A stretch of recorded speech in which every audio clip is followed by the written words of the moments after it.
A reforma tributária é prometida há décadas. Entra governo, sai governo e ela continua na pauta, num debate que anda e para. Mas se engana quem pensa que a reforma tributária que está atualmente, sendo pautada no Congresso e no Senado pretende mudar o sistema por completo. Ela vai simplificar o sistema de tributos que é tão complexo e ruim para os negócios.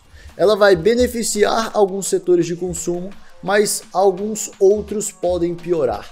Seriam os negócios digitais um dos afetados negativamente por essa reforma? Como que ela funciona? O que muda? São sobre essas e outras questões que vamos falar nesse vídeo de hoje. Questões extremamente importantes, então fica até o final. Para começar o nosso papo, eu acho importante começarmos falando sobre o seu ponto de partida. É importante explicar como funciona o nosso sistema tributário atual. No sistema de hoje, nós temos impostos federais, estaduais e municipais. Meio que cada um deles possui uma dinâmica diferente, alíquotas diferentes, destinos diferentes. Alguns estados, por exemplo, dão isenção de alguns impostos, enfim. O sistema de hoje é bem complexo. E os impostos podem ser de 4 naturezas: consumo, renda, patrimônio e folha salarial. Ou seja, existem impostos federais e estaduais que incidem sobre bens de consumo e serviço. Existem impostos federais e municipais que incidem sobre renda, patrimônio e por aí vai. Pegou a ideia? Quando a gente olha para a arrecadação total do Brasil, nós percebemos uma distribuição que é mais ou menos da seguinte forma: 50% da arrecadação vem de impostos sobre consumo de bens e serviços, 25% da arrecadação vem de impostos sobre salário, 20% da arrecadação vem de impostos sobre renda e 5% da arrecadação vem de impostos sobre patrimônio. Ou seja, no sistema tributário atual brasileiro, nós tributamos mais consumo e salário do que renda e patrimônio. Nos países mais desenvolvidos que nós, a dinâmica é oposta. Eles tributam menos consumo e salário, porque são os que mais pesam para aqueles mais pobres da população, e tributam mais renda e patrimônio. Mas como eu falei no início, a proposta da reforma tributária que está sendo pautada atualmente, ela não muda por completo esse sistema. Ela pretende atuar somente nos impostos sobre consumo. Aí você pode pensar, só isso, Caleb? Só sobre consumo? Já é bastante coisa. Porque, olha só, hoje os impostos que incidem sobre consumo são PIS, COFINS e IPI, que são impostos federais, mais o ICMS, que é estadual, e o ISS e o CID, que são municipais. A reforma propõe unir esses 6 impostos em apenas 2, o IBS, Imposto Municipal sobre Bens e Serviços, e o CBS, Contribuição de Bens e Serviços para a União. A proposta propõe ainda criar um terceiro imposto, o IS, Imposto Seletivo, para incidir em produtos de externalidade negativa, ou seja, que causam prejuízos à saúde e ao meio ambiente, como cigarro, agrotóxico e por aí vai. Com essa mudança, todo mundo vai pagar a mesma alíquota de imposto. Mas essa alíquota só vai incidir sobre o valor agregado do produto ou serviço.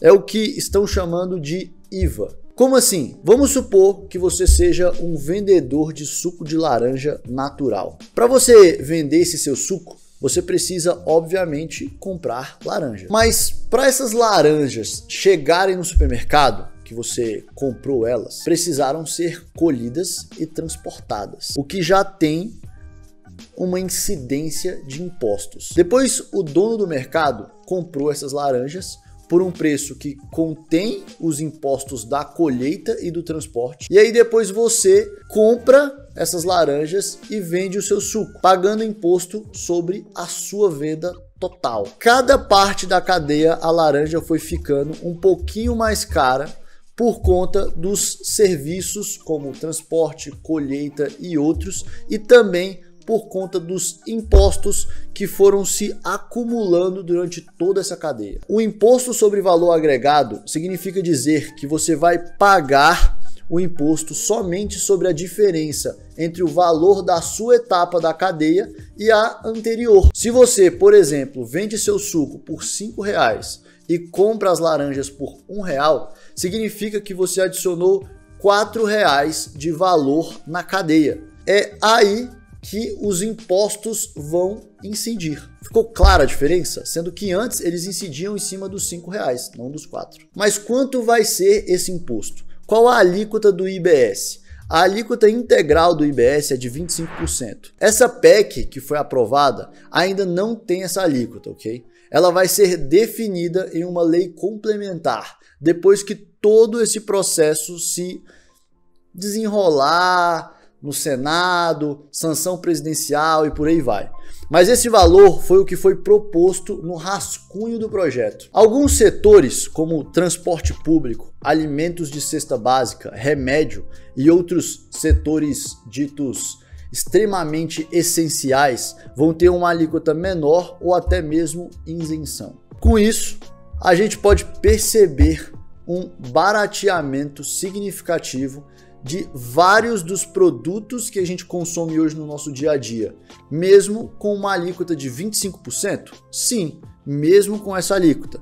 Porque se pegarmos como base, por exemplo, um caso aqui, produtos industrializados, como eletrodomésticos, por exemplo, cerca de 40% do preço desses produtos são devidos a impostos. Então, nesse caso, os impostos vão cair de 40% para 25%. Em contrapartida, o setor de serviços, que é onde a maior parte das empresas digitais se encontram, pode sofrer um aumento significativo, que a gente ainda não sabe dessa alíquota, né? Com empresas digitais, eu estou falando de startups, plataformas de streaming, e-commerces, infoprodutos, afiliados, comunidades, dropshipping e qualquer outra empresa que tenha sua principal operação por meio de sites, aplicativos, plataformas e por aí vai. Daqueles vários impostos que eu falei, IPI, PIS, COFINS, ICMS, por aí vai, o imposto que incide sobre as empresas digitais é o ISS, que tem uma alíquota de 2 a 5%. Quando juntava todos os outros impostos dessas empresas, a carga tributária fica perto ali, mais em torno de 10 a 16%. Mas agora vai passar para 25%. Então pode ser que os serviços digitais fiquem um pouco mais caros ou que as empresas fiquem um pouco menos lucrativas. Mas calma, que nem tudo está perdido. Ainda temos um bom tempo até que essa reforma passe a valer de fato e que o IBS comece a ser cobrado dessa forma. Tudo indica que a reforma vai ser aprovada do jeito que está. Se aprovada, as mudanças só começarão a valer de fato a partir de 2026. Até lá, já vamos ver a redução de alguns impostos, mas ainda tudo com muita timidez. Depois de 2026, aí sim o IBS passará a aumentar e substituir gradativamente todos os outros impostos até chegar em 2036, 10 anos depois, onde ele passará para sua alíquota integral de 25%. Até lá, considerando a velocidade com que os negócios digitais crescem, nós temos muito tempo para fazer nossos negócios crescerem e prosperarem. E eu quero te ajudar com isso. Em 2018, eu comecei uma startup do zero e hoje temos mais de 200 colaboradores, atendemos mais de 3 milhões de pessoas por ano e movimentamos mais de R$1 bilhão por ano. E eu criei esse canal para compartilhar os aprendizados que eu tive criando a Zapay e fazendo ela crescer e que você pode aplicar no seu negócio também. E quanto mais esse canal crescer, mais motivado e empenhado eu vou ficar para produzir conteúdos que você só teria acesso a um custo muito elevado. Então compartilhe esse vídeo com aquele seu grupo de amigos que discute assuntos sobre economia e empreendedorismo com você. Eu estou contando com a sua ajuda para construirmos o maior e melhor canal do YouTube sobre negócios. Grande abraço e até o próximo vídeo.